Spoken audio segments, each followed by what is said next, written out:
Taylor and Travis are engaged. Shut up! Go look at Instagram. No, go look at Instagram right now. No.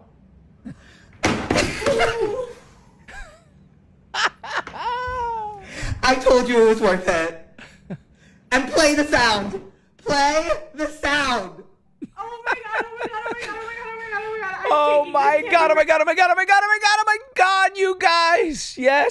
Yes, they're engaged. Finally. Why does everybody feel so good with this love? I thought young people were done having sex and having families, and now these two, I think a whole revolution is coming. We're breaking it all down. It's Hot Mics with Billy Bush, presented by our friends at LA Golf. Hot Mics. Great time. You know it.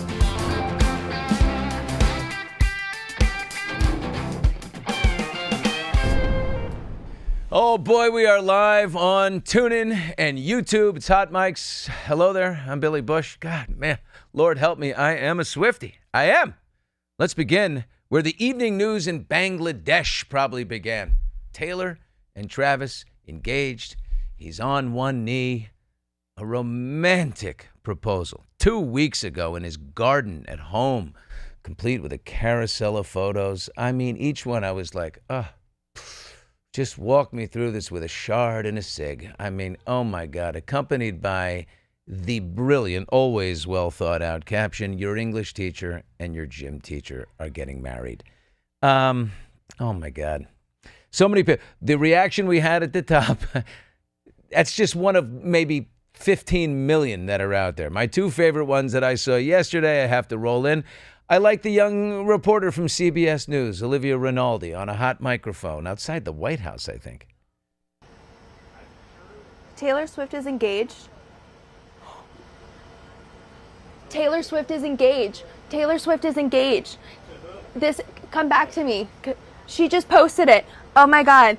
Oh my God. Oh, it's huge. The ring is ginormous. This is so exciting. Oh my God. Oh my God. Oh my God, it's on her Instagram. It's on her Instagram. It's on her Instagram. Oh my God, oh my God, oh my God, oh my God, oh my God. I feel like Paul Revere right now. This is a very exciting moment for me in my professional career because I get to announce that Taylor Swift and Travis Kelce are engaged. As you're talking to Joe Lang, our lovely producer, great. Gabby Ake texted me and said, Taylor Swift's engaged, and you can see it right there on her social media. She put it up. God. There she goes. She's just whatever she was before. She was like, okay, I'm studying here. I've got to do. Okay, so we are shipping weapons to Ukraine. I've got it. Okay, I've got my details down. Wait, Travis. And then she can just go forever. Oh my God. How about the college class at the University of Tennessee? God, I wish I had this teacher. He seems fun. Had a biochem midterm today, but Taylor and Travis just got engaged. Due to this information, I can't focus, you all can't focus, class is canceled, get out of here. We gotta go. We need time to process this information. I mean, yes, this is a national emergency. This is absolutely get out of this classroom. We got to go out in the quad here and talk about this. It's incredible. And, well, the final reaction comes from, because he has to react to everything in pop culture, Donald Trump. Very forced, but as gracious really as he gets. Travis Kelce and Taylor Swift are engaged, and the world wants your reaction, sir. Well, I wish him a lot of luck. Thank you. I think he's a great player. I think he's a great guy, and I think that she's a terrific person. So I wish them a lot of luck. I think that she's a terrific. You know what? He's very vindictive and punitive for people who supported Kamala Harris, and she did. I don't know if it was maybe slightly reluctantly, but yeah, that's as over the top and gracious as he can be. I loved it from the very beginning. And it's so nice to be freaking just have everybody be positive about something. You know, she's the poet. She's the intellectual, the hot numerology buff. He's the fun-loving frat boy who's hot for teacher. Opposites attract, yin and yang. Guys like Travis, women love Taylor and Travis. On the New Heights podcast they were on a few weeks ago, he said some of the nicest things about her, and every woman in the world, and frankly, fella too, wants to hear someone talk about another person like that. He says, I'm the luckiest man in the world, he said. I outkicked my punt coverage. Yeah, we love that. We love that phrase. She is the smartest woman in the world. He says she's the greatest songwriter of all time. And about their first conversation that they ever had together, he said, it's the easiest I ever had. What did she say about him? He can lift a car. Yeah, he is huge. But he's a secure man. You know, I mean, look, she's a big success. She is rich. She's a billionaire. She is a major entrepreneur. And I don't care how successful he is catching a football. I mean, it takes a secure man to not only ride along with that person, but to uplift them, and he does it. And they've got the right balance. So Travis and Taylor FaceTimed Travis's father, Big Sweet Ed Kelsey, right after the proposal. He was at an Eagles Sunday night practice.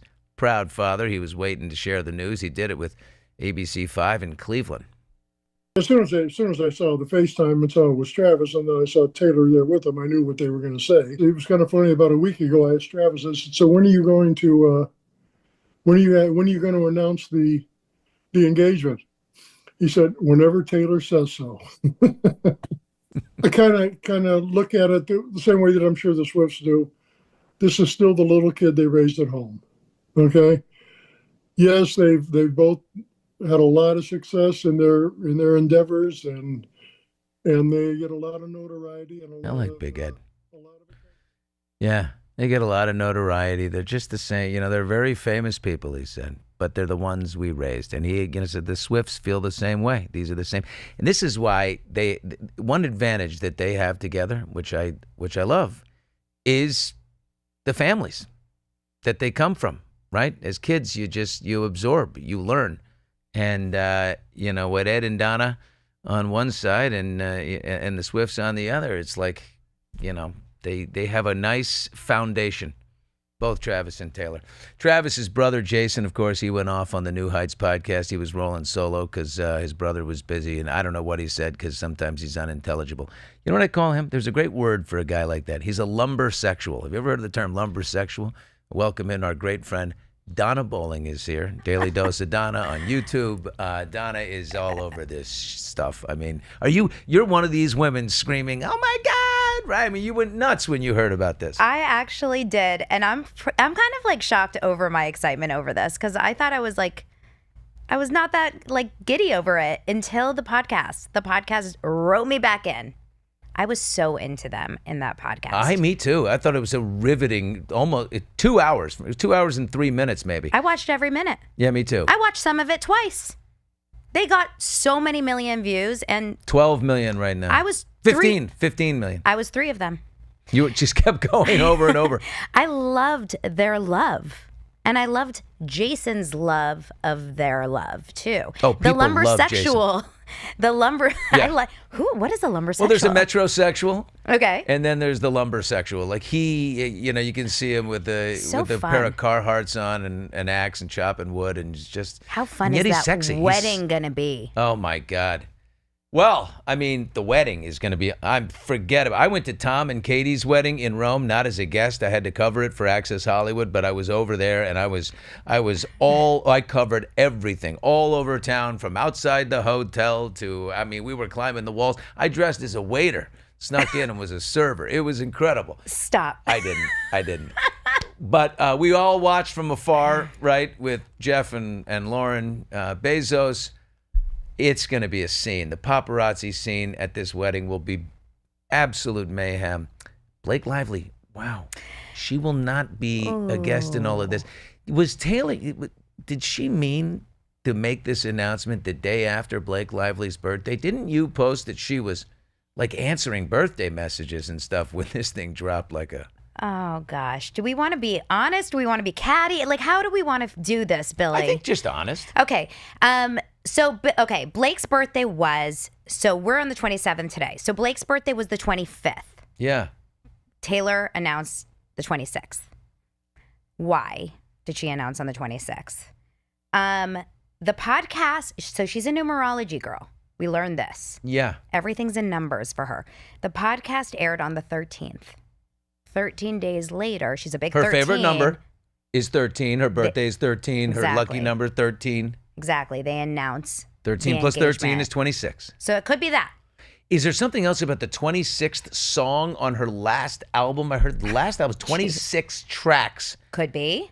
And you know what, fellas? Look that up. Have somebody look up. Vinny, look up 26. Is Vinny on there? Let's see, Vinny. Vinny, we need you to look up the 26th. What is the significance of the 26th song or track on her last album? And you better get it right because And the this Swifties will announcement. come. They'll come raging for us Oh, if we God. don't get it right. There's so much significance. I trust Vinny. I have no confidence in Vinny, but maybe, just maybe, he pulls this one off. Here's another one. And this, I would love to believe that they said, Blake who? We're announcing because, birthday schmirthday. Blake did start posting all about the 6 people that, said happy birthday to her in her stories. Because it was very few people that announced happy birthday to Blake, and they were all. I thought she didn't take messages because she's limited the comments and all of that. I mean, Well, it was people that posted happy birthday to Blake Lively in her personals, in like their stories. okay. But I noticed it was just people that she hires. It was interesting. Other than Amber Tamblyn, the actress, Right. it was all people that she had that have worked for her, like her makeup artist, her Oh, hairdresser, her jewel, like Lorraine Schwartz, like her jewel person, her lots of hired people. So Yeah. that was an interesting. people in the cabal. Yes. And but I was also thinking was an interesting thing. Did you notice there was like a little bit of swirling PR and press about Taylor Swift's variants, all these different variants that she's been releasing for this album? You know how she keeps releasing these countdowns? Yeah. She loves a countdown. And this one has been like starting to get all this kind of the day before on Monday, people were starting to say like, what's going on? How many more are we getting? Yeah. Like, are you milking your fans dry? I wonder if she started to say like, we gotta switch the narrative here. We gotta announce something good. And maybe that was why she announced that day. That was a big, big announcement. The first one to tell me was my 24-year-old daughter, Mary. And she's like, breaking news, breaking news, breaking news alert. Dad, dad, dad, dad, dad. And I'm like, what is it? And she said, 2 minutes ago. And I'm like, okay. And I'm so slow with CapCut and all the things. And I'm like, how am I going to do this? Help. I don't know what to do. But it was fun. I'll never be first on anything, but I'll always give my heartfelt feeling on something. And I'm You were stunned. fast. I really love, I got to say, I mean, I really do. I love the relationship. And I'm not kidding at the top. I think we got a problem with the population. I heard the young kids are not having the sex, Donna. They're not having the babies. They're not having the sex. You got to go out. You got to court. You got to date. You got to this might be what Taylor Swift did for the NFL. She might do for the United States population. And God damn it, I'm going to say it, national security. I don't know if they're not having the sex. Are they not having I don't think the so. sex? I think not so much. Because they're all in the phones. I think they're having the porn. The boys are enjoying the porn. Okay, so do you think that Taylor Swift, in her own, Taylor Swift is going to bring back the population? Marriage. She's going to bring back coupledom. She's going to make it marriage and trendy. sex and families. And wait, this baby's coming. This It's baby's gonna be coming the real cutest soon. baby. Oh my gosh, it has to because she's 35. They're not doing this whole, no, let's live as a married couple for like, I don't know, a few years and then have a Cats. She already has 3 cats. They're going straight to the babies. God, the baby business and the whole thing. This is a multi-billion-dollar couple, these two. I mean, it's just, and it's good stuff. It's worth it. It's good stuff. I don't buy, I mean, any other couple, I'm like, ugh, okay, fine. Don't stick it in our face. These two, who knows? People may turn and they, you never know. They may turn on them at some point. Well, People they've don't already like to turned sell- on them. I already saw this today. What? This is the sad thing. Who? Because I want to just live in this bubble of love. Can we just be happy for once? It's good. Who? Sal, I'll go after him. Who is it? There's always going to be the haters, right? So there's people online. Of course, I don't know how I got on this algorithm. Get me off of this algorithm. But I opened up TikTok. You know why?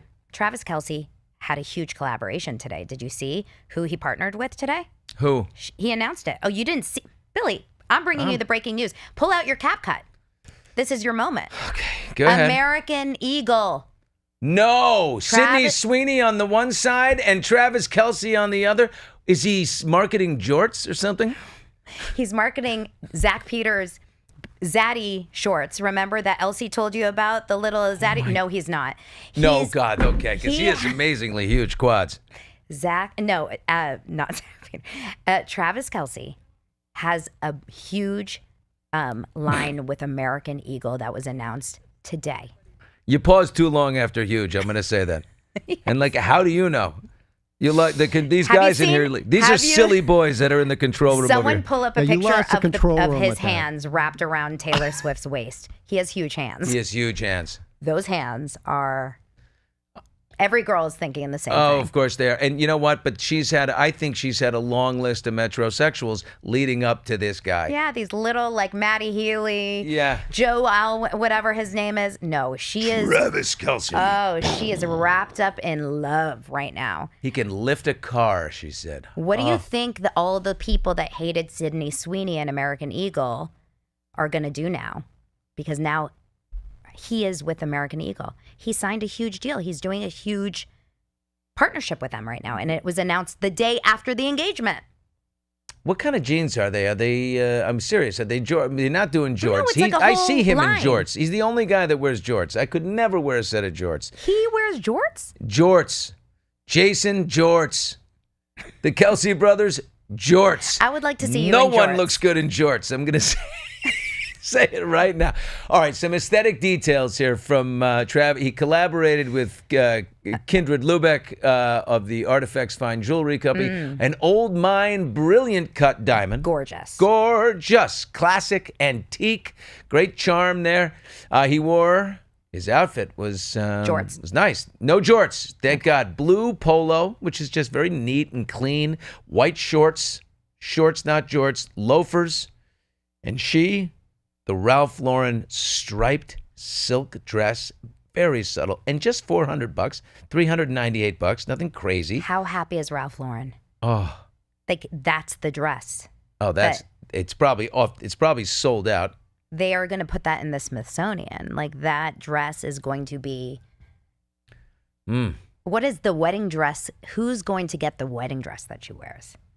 The wedding dress that she wears, oh God, How many designers are going to try everyone's to get that? falling over themselves. It's going to be a big deal. It's going to be very vintage. It's going to be really chic. It's Valentino. It's something in the high end. Is it Vera Wang? No, I think it's something like it's Dior, it's Chanel. It's something big. Real House of Couture. They're the royal family of America. Like now that I think about it, I think that's as close as we get to a royal wedding here in the States. Don't you think? There is no couple that's bigger than this. I don't think anywhere. Yeah. Not even the President of the United States and the First Lady. But that does lead me to my next topic. Okay. Unless you got something else you Well, want I just don't think they're as polarizing as anyone else, and like they're the least polarizing couple. Even though we do have some haters, I think people on both sides of the aisle love Taylor Swift and Travis Kelce. Hashtag hate the haters. That's what we're going to do. We're going to cancel the cancelers. We're going to hate the haters. No, stop it. Love it. Swallow this one. If you are hopelessly negative, if you're going off on these two and you can't be turned around. But speaking of the First Lady, hot mic, hot take on the elite journos over at Vanity Fair. The new global editor at Vanity Fair, Mark Guiducci, apparently tried to woo Melania to feature on the cover. Why would he do this? Well, let's play multiple choice. Well, she's a former Slovenian supermodel who is the First Lady of the United States and has impeccable style. A. B. Like every other media company, they're scared shitless of being shaken down by her husband. C. They knew it would cause controversy and uproar from reliable idiots. I'm going to say C, but I can't imagine Guiducci expected the idiots would come from within. So a mid-level Vanity Fair editor told the Daily Mail, I will walk out the mother effing door and half my staff will follow me. We are not going to normalize this despot and his wife. We're just not going to do it. We're going to stand for what's right. I think you mean what's left, but the angry copy editor goes on. If I have to work bagging groceries at Trader Joe's, I'm going to do it. If Guiducci puts Melania on the cover, half of the editorial staff will walk out. I guarantee it. I'm picturing that scene from Animal House, you know, John Belushi. Come on, who's with me? And he runs out the door and nobody's there. I don't think so. This is another empty threat. Like Jimmy Kimmel and Alec Baldwin, Bette Midler. You know, only Trump's nemesis, Rosie O'Donnell's, had the Blarney Stones to threaten to leave and then actually leave, right? Just leave Melania Trump out of this. I mean, she's only guilty of hyper-elastic loyalty to her husband. That's it, right? Yeah. Just leave her alone. That's what I say. Donna Bowling in the house. Donna, thank you for being here. You are unbelievable. Guess who we have coming up? I've got a nice interview with Matt Belloni. Do you ever look Matt Belloni? He was the editor of The Hollywood Reporter. He runs an amazing podcast called The Town. Is it the Puck? Puck News. Puck News. I'm Matt subscribed. Belloni, he is the insider of all insiders in town. We're going to talk about his latest. He got a great interview with Lorne Michaels. Lorne Michaels hasn't talked to anyone since the SNL 50. Wow. We're going to talk about the big purchase of Paramount by David Ellison. We're going to talk about what people think is the bribe at CBS from Colbert and CBS News and all the drama in the biz. Good. He's really good.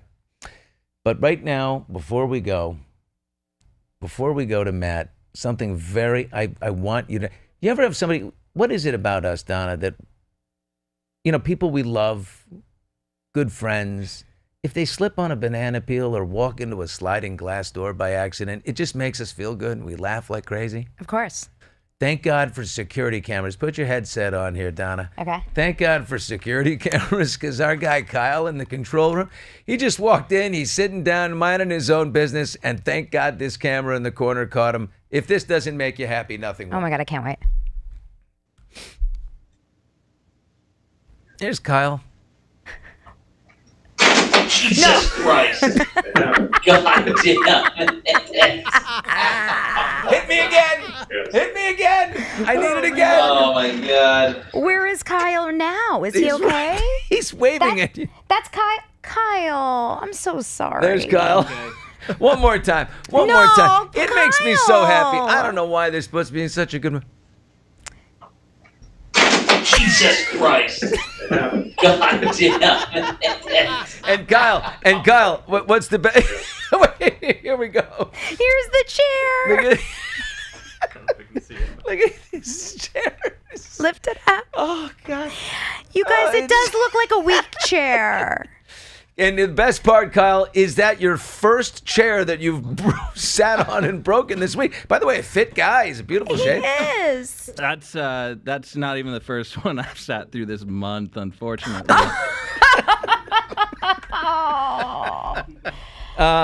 You're sitting with a lot of maybe rage. Something like that. Rage, we'll call it. We'll get ready to welcome Matt Belloni, and in the meantime, I got Sweet James on speed dial here for you, Kyle. We're suing Howie together. It's time. Let's get rich. Howie Mandel's too rich. All right, that's coming up. Hot Mics with Billy Bush, sponsored by LA Golf. Today, the most technologically advanced golf gear on the market. Up your game with the first ever carbon putter paired with Bryson's putter tech, and it'll solve all your putting problems. The carbon head is 5 times less dense than steel, giving you a sweet spot that is twice as big as other putters. Oh, there's something in that marketing. LA Golf, changing the game with the most technologically advanced golf products on the market. Take the swing with LA Golf today. All right, well, the mics are hot now with a very special man, fresh off of his trip to the increasingly consequential Edinburgh TV Festival, where Fleabag actually went from an act to a TV series, as did Baby Reindeer. Matt Belloni, host of the Town podcast on the Ringer Network, co-founder and author of What I'm Hearing for Puck News, of which I am a loyal subscriber. But before starting Puck, he was editorial director at The Hollywood Reporter. And when my career blew up in my face, courtesy of the Access Hollywood bus tape, takedown that was aimed at Donald Trump, he was there. and he actually conducted the first interview with me in my New York City apartment. That was May of 2017. Haven't seen him since, but hello, Matt Belloni. Those were the days, weren't they? Those were the days. I guarantee you this, I sit in front of you a different man today. Do you recall that coming to the apartment there? Oh, absolutely. That was a big get for us. You had not done an interview. Nope. You were at the center of not just an entertainment story, but a national and international story with the tape. And you were very gracious, invited. It wasn't just me. A couple of my colleagues, Lacey Rose, a couple others were in on that as well. You did a photo shoot, the whole thing. And if I recall, that was one of the first cover stories that we did after I took over as editorial director of Hollywood Reporter. And it was a big deal for us. Yeah, I think, well, you're welcome. I'm happy to help you land a very big fish at the time. Sadly, on the circumstances. But I do remember. What do you remember? I say I'm a different man. I think I've lived so many lives, and been through, oh my God, so many self-care camps and all these things it takes to get up off your ass through something terrible. What kind of, do you remember a confident man? Was I a terrified man? No, I don't. You were, if anything, I had always associated you with the friend to everybody, greatest guy in the room, party guy, and the stars liked you because you were always fun to talk to. And when we met with you, it was a very different guy. It was someone who was more introspective, who had really kind of had that shock to the system. And you were ready to, like, I hate to say it, like, get emotional and open up. And it was almost like we were in the position that you often were in, dealing with stars who had come to you to open up about something. And it was a very odd place for us to be because you were not someone that anyone ever associated with, like, opening up in a, Right. in an emotional interview. Like, who gives a shit what Billy Bush thinks? He's just the fun guy asking the questions, and all of a sudden... Not that, but no one ever thought of you in a way that was like, oh, this guy has gone through some shit. Yes. Yes, and you know what? It kind of... Everyone does. I say nobody goes unscathed. And especially in this business, there's always something happening. There's always, I guess, somebody in the barrel. But boy, I remember you coming in, and I remember just a great experience. And I have been following you ever since, reading what I'm hearing. Puck News, when it started, you're one of the co-founders of it.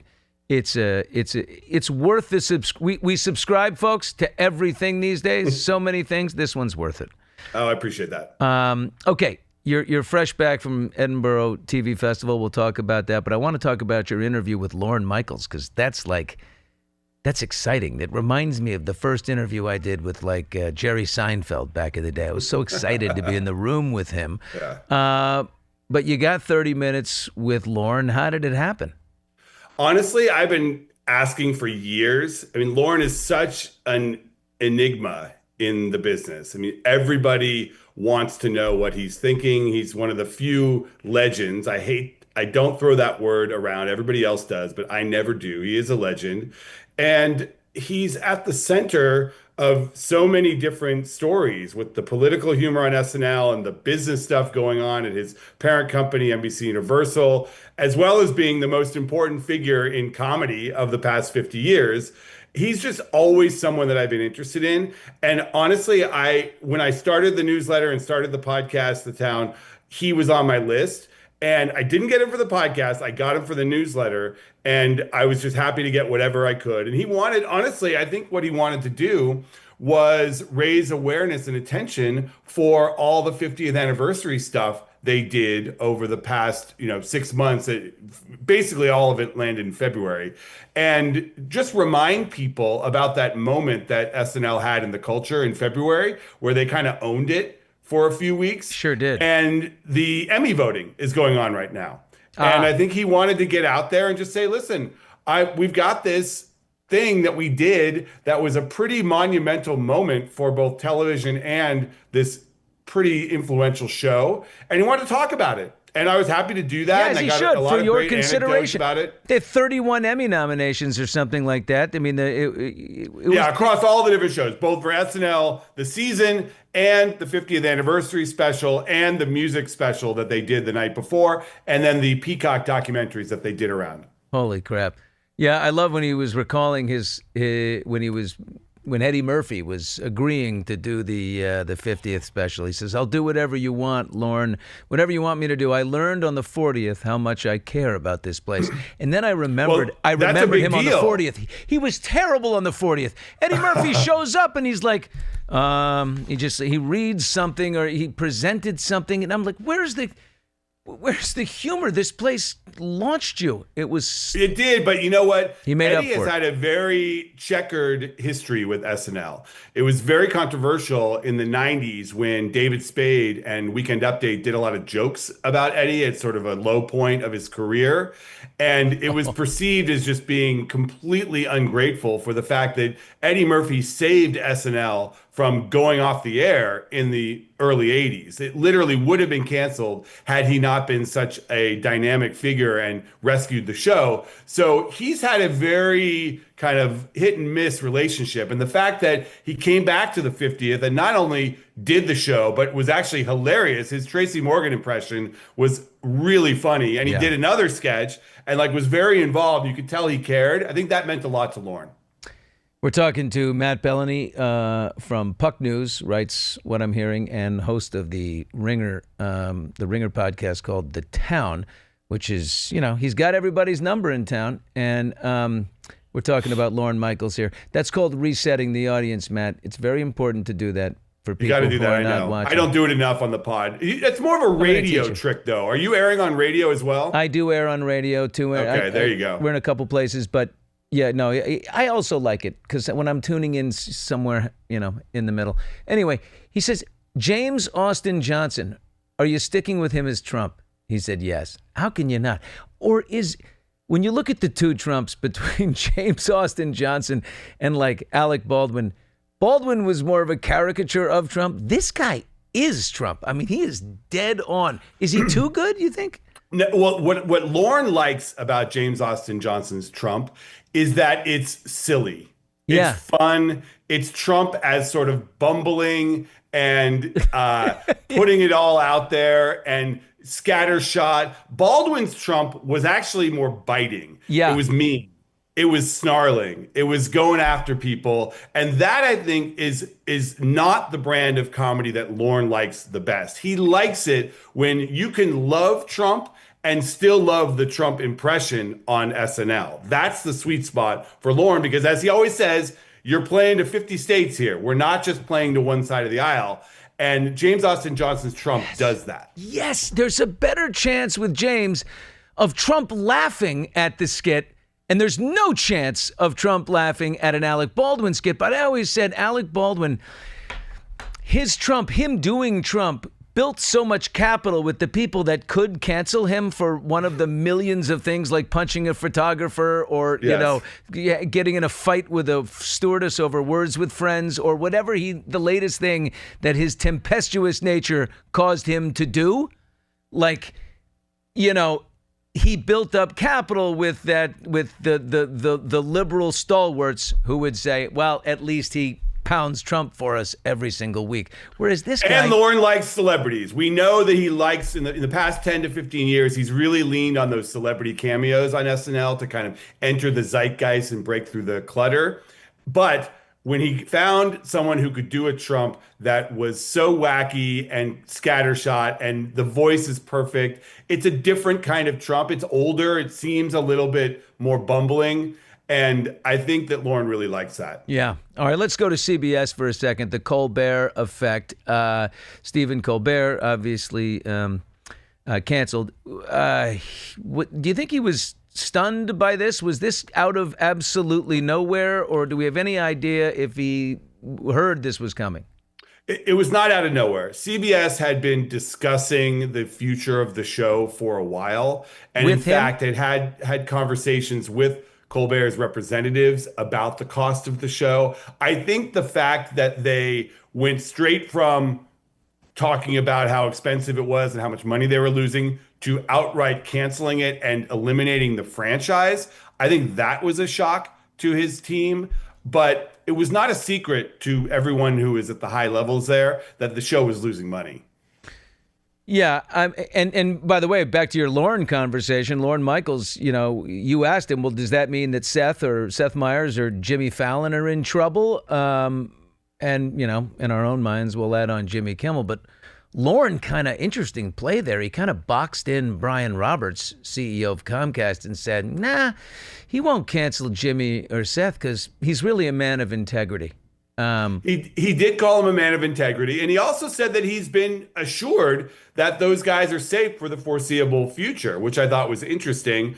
That may or may not have been news to Brian Roberts at Comcast, but I asked him point blank, have you been told that these guys are safe? And he said yes. Now, I also said they're signed through 2028. So I think what he's saying is they're safe through 2028. There won't be a buyout. And after that, yeah, they're not going to cancel them before that. And remember, the whole impetus for Colbert getting canceled was that his deal is up at the end of this season. And if they were going to renew him, they would have had to start those conversations right about now. And his producers would have had to re-up for a longer time. So that was kind of the impetus, at least from the CBS side, for why they did it when they did it. Now, there's a whole other political conspiracy as to whether you believe politics influenced it in trying to appease Trump to get the sale of the parent company done. That was likely hovering over all of this stuff. But the economic issues at Colbert were very real, and they had a time impetus here because of the renewal. Definitely, but Lorne didn't know. He had no idea if it was political or not. What do you think?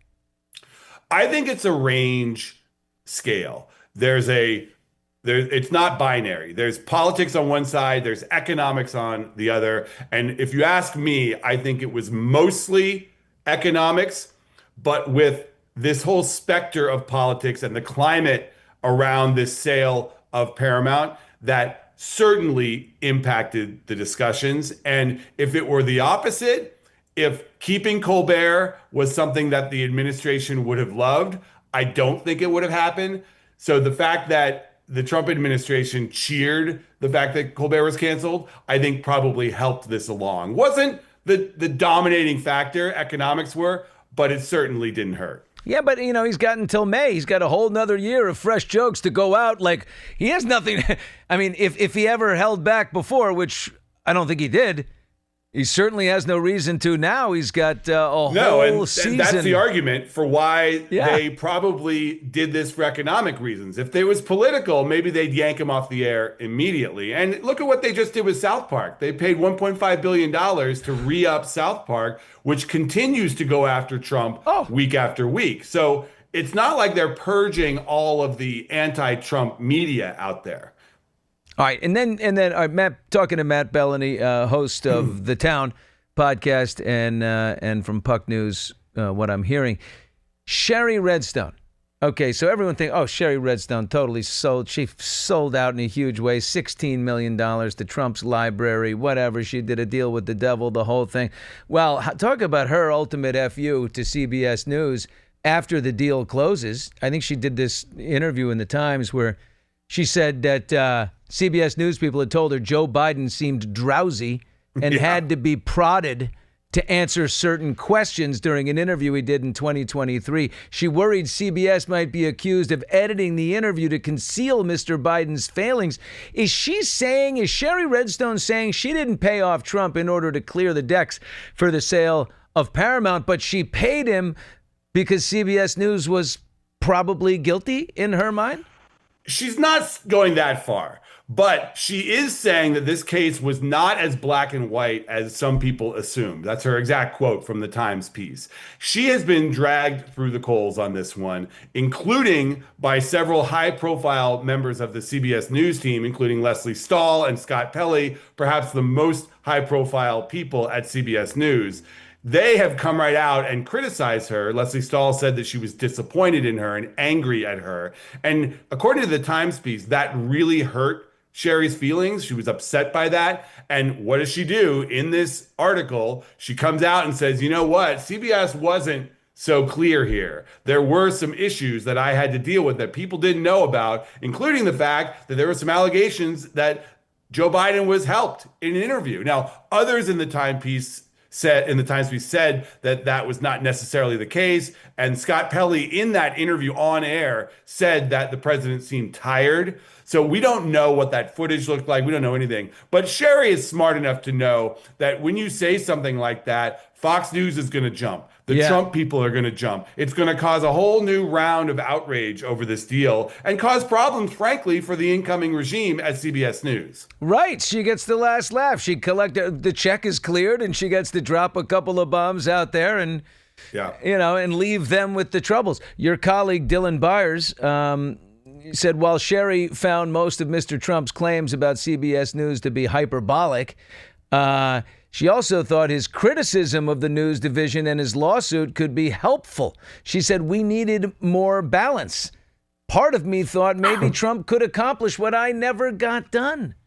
Yeah, Shari is a very big believer in Israel and is a supporter of Israel causes. She was very critical of some specific stories on 60 Minutes that she felt were biased against Israel. She was critical of a CBS This Morning segment on Israel that one of the anchors had there, and she voiced those concerns. In fact, so much so that CBS added a layer of oversight in a former CBS News producer and head of CBS News, Susan Zirinsky, to essentially be Shari's eyes and ears there to try to make sure that the Israel coverage was, in her view, fair. So she's had her criticisms. Now, I will say, in defense of Shari Redstone, she never once bigfooted the coverage. Never said, I'm killing this. Never said, don't do this. Never tried to interfere inappropriately with the news division.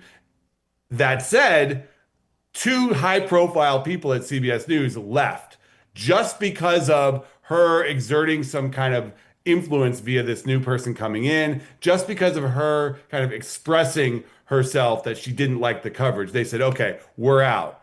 But she never actually vetoed any stories. Bill Owens is who you're talking about, as the producer of 60 Minutes. I mean, it's interesting to watch Scott Pelley, deliver this in memoriam of Bill Owens and this great tribute to him. But I'm staying. It's like he took a stand. Well, Bill told him to stay. Bill said in his exit, I don't want others to leave. I want you all to stay doing this and for do you. the work. I'm tired anyway, probably. Yes. And who knows whether Bill Owens would have had a future under the Skydance regime at Paramount. We don't know what their plans are for CBS News. We know they're talking to Barry Weiss. We know they're talking to David Rhodes. So he didn't know what his future was anyways. Probably an opportunity to leave a man of purpose, a great martyr, which is, you'll be remembered. You're on the Mount Rushmore of the great journalists up there with Cronkite.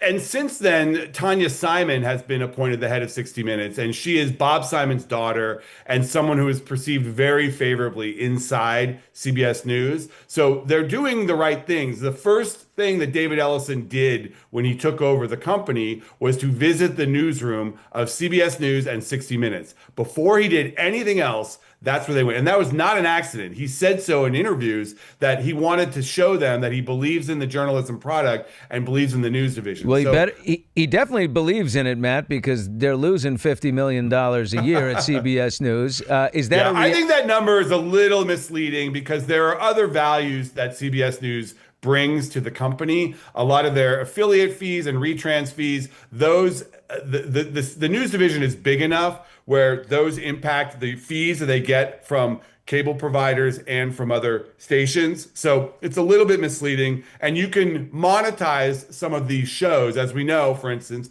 48 Hours has a big following as a podcast. They sell that content overseas. The problem that they had with Colbert and why that show was losing so much money in part was because it was so topical and had so little value in ancillary markets that it just kind of disappeared once it aired. And they were only really able to monetize it through advertising. And they had a digital presence and some YouTube stuff, but not as big as Fallon or Kimmel. And it was just kind of in no man's land. They're going to have to make some changes there, and probably in other news divisions. We hear about these giant, talent salaries that are going to have to come down. I mean, who knows what they're paying Gayle King and company, but exorbitant, at least $15 million would be my guess. ABC's Good Morning America, I think all three of the main anchors get like $20 million or something like that.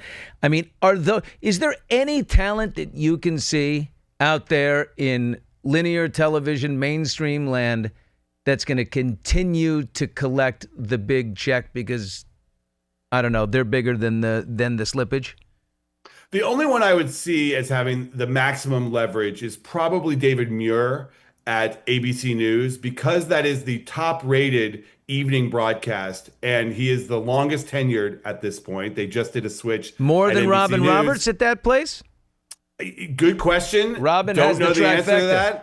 that. What is your opinion? You're a veteran of this space. You know more than me. Who's more valuable, David Muir or Robin Roberts? I think David Muir maybe wins because, and by winning we mean takes the smallest pay cut. I don't think anybody. No, I think salaries are coming down across the board. I don't think anybody gets more, but Robin used to have a stranglehold on it. She may be.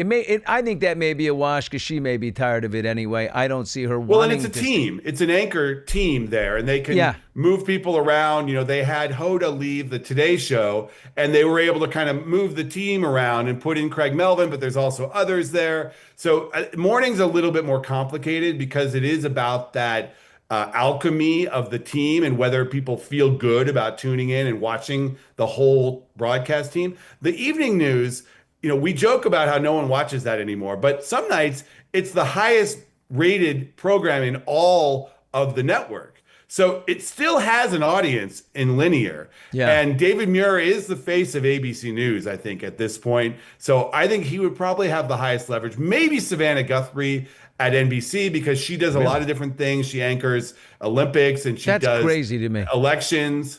And she is now the face of the Today Show.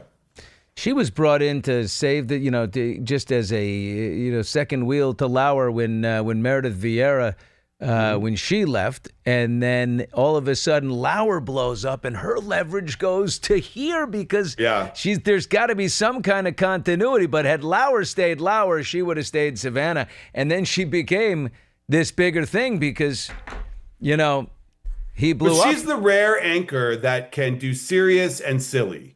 And that's really valuable. She's very credible when she's talking election news and doing breaking news from a disaster area. But she's also credible doing the silly stuff on the Today Show, like shopping and cooking and that kind of stuff. So, my wife is a Today Show viewer and loves Savannah and would definitely consider another show if Savannah left. So that's the value. Wow. What about the aforementioned Lauer? Saw a picture of him the other day.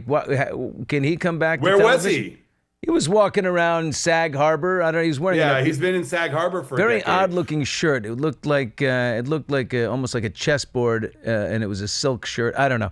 But the fashion aside, what about him? Is he gonzo forever? Can he come back?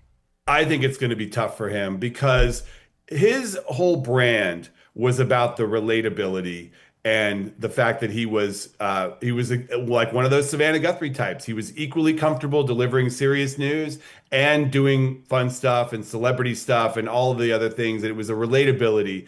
And just as you rise and your star rises based on the relatability, once that is gone, it's really difficult to get it back. And I just don't think he's going to get that back. I've seen like Charlie Rose has shown up at investor conferences and places where the moguls meet, and he's still accepted in those areas. But you don't see Charlie Rose back on mainstream television. And I think for those Me Too guys, it's going to be a tough road back because of the medium in which they were famous. Right. This is minimal risk zone here, because I always tell people, linear television, Today's Show, even Extra, which I've hosted for the last 5 years, or Access Hollywood, any of these shows that are on broadcast television, he who shrinks the slowest wins. I mean, no one's growing audience, right? You and I are, baby, on The Town and Hot Mics. This is where the growth is, but... Yeah. It's basically Extra and The Town, back and forth. I think you have more listeners than Extra has watchers at this point. Is the most exciting thing to watch in the business Paramount? Because, boy, he came out of obviously the big purchase, the payoff gave us a little bit of drama, or whatever you want to call it, the deal, the $16 million deal. The trip to CBS News, immediately the announcement of the UFC coming to Paramount Plus, the multi-billion, that's a big deal right there for Dana White. And then you got Matt and Ross Duffer, the creators of Stranger Things. They turned down a lot of money from Netflix to go to Paramount. Actually, a little less to go to Paramount, but they got more of a foothold in the theatrical sector. This company's fascinating, right? This guy is fascinating. He's not just the son of a billionaire. He seems like he's a pretty smart guy making some pretty big moves. Yeah, David Ellison is an interesting character right now because he has a lot of ambition, and he is the son of the second richest man in the world. And that man is 80 years old. So he's soon going to have the fortune of the second richest man in the world. And he now has put his efforts entirely behind a movie studio that many people thought was left for dead by the Redstones. They were too small. They couldn't compete. They didn't have the money. They didn't have the franchises. And yet they have assets that are iconic assets. CBS, Paramount, MTV, all these different assets that you could do something with if you have the resources. And we're going to see over the next year or two what David Ellison has planned. Now, the first thing he has planned is a whole bunch of layoffs. They're going to fire a bunch of people and bring the company's size down to where they think it needs to be. And that's going to be a painful moment, like thousands of layoffs at this company. But once that's done, I could see them going on a buying spree. I could see them buying Warner Brothers. I could see them buying TikTok. All these things are in play because of the resources that are at his disposal.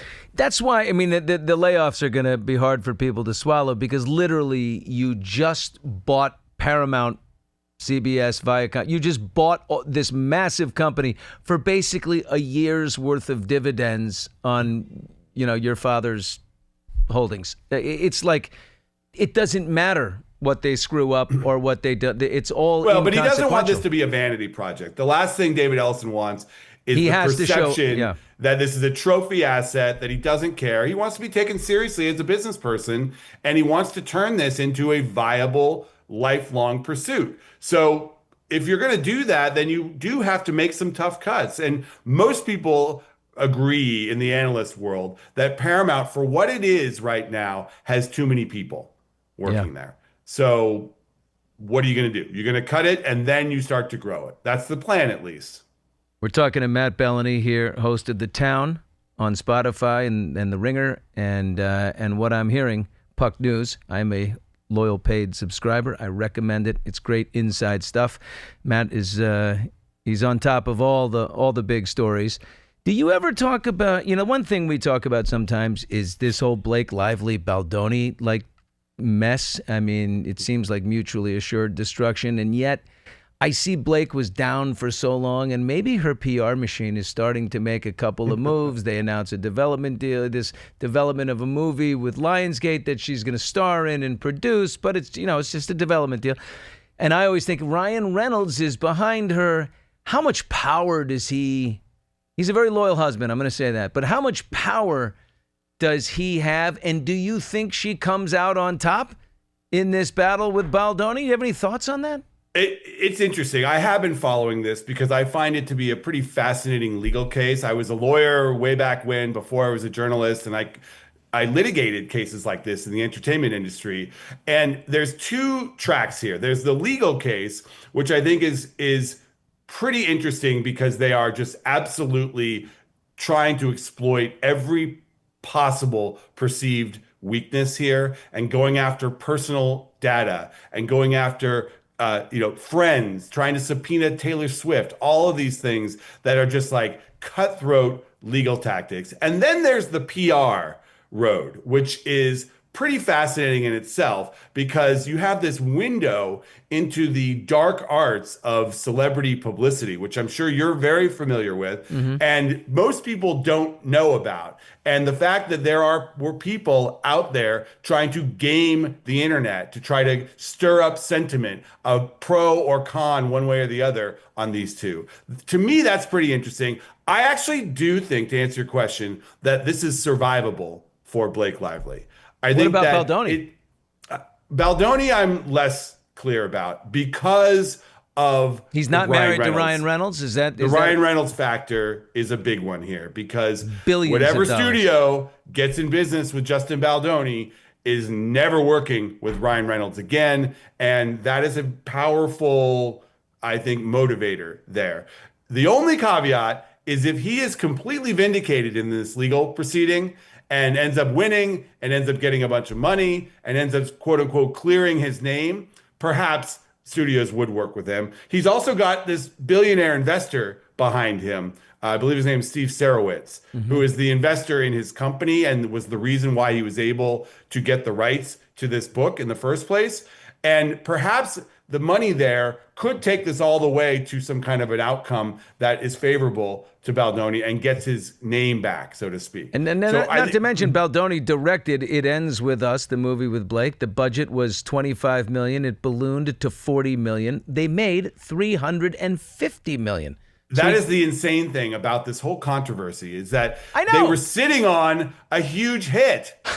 It was a great situation for everybody. I mean, how many times have you heard stories about the star and the filmmaker hating each other? Right. And the two leads didn't get along and they really went after each other. And you know what? You just sit on it and ignore it because it's a hit and it's going to be good for your career regardless. Make a sequel. Yes. The Ryan Reynolds, Blake Lively camp decided not to do that. They decided to litigate, and this is where we are. All right, last question with Matt Belloni here. Matt, it's not even a question. I just make a prediction. Give me a prediction of something that's in the works, that's out there, that you think will happen, that, makes us all go, wow. And it might, is it okay. Warner Brothers being sold? Is it that? Well, Warner Brothers will be sold. I mean, it's pretty obvious in open. They're doing it in the open. They're separating the studio and the streaming service from all of their TV channels, and that's to make the studio and streaming service more attractive for a buyer. So I don't think that's even that surprising. The only question is who will buy them and what kind of a transaction will occur. And, there's everyone from Paramount to Comcast to private equity to a streaming service. Maybe Netflix would buy them. I doubt that. Apple, I doubt that. They kind of don't need that at this point. But Warner's will be sold, I think, in the next 2 to 3 years. Any other predictions since I backed into that? I think ESPN is going to become its own separate company away from Disney. I think Disney is going to sell ESPN. And it won't be this current CEO. When Bob Iger retires, which is supposedly happening next year, there's going to be a new CEO. And the thing about Iger is that he's very much a sports guy. I'm sure you're friends with him. If you are in LA in your circles, I'm sure you know him. He is very much a sports guy. He and his wife are investing in women's soccer, and that is meaningful to him. But if you take that out, ESPN is its own separate thing from the rest of the Walt Disney Company. Yeah. And I'm not sure they need to be in that business long term. They toyed with selling it in the past. They decided not to. But now they have a standalone streaming service. They are separating out the financials of that division, and it would make sense to spin it off into its own company. It's a great call. That's got to happen. Jimmy Pitaro will have full autonomy. He's the guy that runs ESPN. Who do you think replaces Iger? Who's the CEO of the eternal Disney? question. Mark Shapiro is an outsider from the Ari Emanuel world. You've got Dana Walden, Josh DeMaro. I like Mark a lot. I don't think he's getting this job. He has a very specific temperament that I'm not sure would go well with the very ingrained and insular Disney culture. He's very much a break things, move fast, kind of shout everyone down type guy. And I don't think that would be a good fit at Disney necessarily. Very qualified though, and he's run a theme park company. But right now, I think the money is on Josh D'Amaro, who is the head of the parks division at Disney, and seems to fit that mold of CEO type, and also has the parks division, which is really the profit engine of the company right now. As they are transitioning into streaming, the TV side of the company makes money, but is not as profitable as it once was. And parks is just going crazy. So I think that I could see a co-CEO situation with both Dana Walden, who runs TV, and Josh D'Amaro, who runs parks. But I don't see Dana getting it on her own right now. Could be wrong, could change, but that's kind of the view right now. Matt Belloni, thank you so much. We covered a million things. You're the best. If you have not subscribed to Puck News, do it. Matt writes What I'm Hearing. It is a great read, and everything's good. I mean, it's the sports coverage, the political coverage, the entertainment coverage, the news coverage. It's all the fashion coverage, for the love of God. I do love fashion. It's all good. And he hosts the Town podcast, which you can find on Spotify. It's part of the Ringer family. Matt, thank you so much. I do appreciate it. Thank you, Billy. I'm admiring your sweatband. What is that? Oh, it's, I wear sweatbands all the time. That right there is actually, you're going to love this. That's my logo. I made a logo. Wow. I didn't realize you had a logo. I made a logo. I was jumping off of a wall after fetching a lost golf ball with a 7-iron in my hand. That's the bar across. And in midair, the guy I'm playing with caught me in midair with this picture. And I said, I'm going to turn that into a Jerry West type logo. I was going to say, it's very NBA-esque. You better be careful. They may come after you. I'm going to send you one for spending so much time with me. I appreciate it. All right. Thank you. Talk to you later. See ya. What a great guy, Matt Belloni. Yeah, he did the first interview with me right when my doors got blown off. It took me many, many months. I got fired by NBC in October 7th. 2016 was D-Day, and by the time I recovered and was able to do an interview, it was May 2017. I did it at the Hollywood Reporter, and it was Matt Belloni sitting on a couch with me in a very small New York City apartment. And here we are many years later, chopping it up, talking about all the big stories in entertainment, and mostly the business of entertainment, which, fascinates me as much as the celebrities and the gossip and the fun. So what does that tell you? Shit hits the fan in your life, which it will. If it hasn't, it will. I mean, nobody goes unscathed, I always say. It will pass, and you will get on and keep going. So it's great to see Matt Belloni. And that is it for us. Thank you for listening, watching. Hot Mics with Billy Bush, presented by LA Golf. Take your shitty golf swing to the next level, or at least a small level up with LA Golf's cutting-edge technology. Visit lagolf.com and upgrade your game. You can always listen to us exclusively on TuneIn. Ask Alexa to play Hot Mics with Billy Bush, or Google, whoever you have, Alexa, Erica, whoever's in your home. And if you missed a show, you can check out tunein.com/hotmics to catch up on all our previous episodes. Thanks for watching. Thanks for listening. Bye-bye.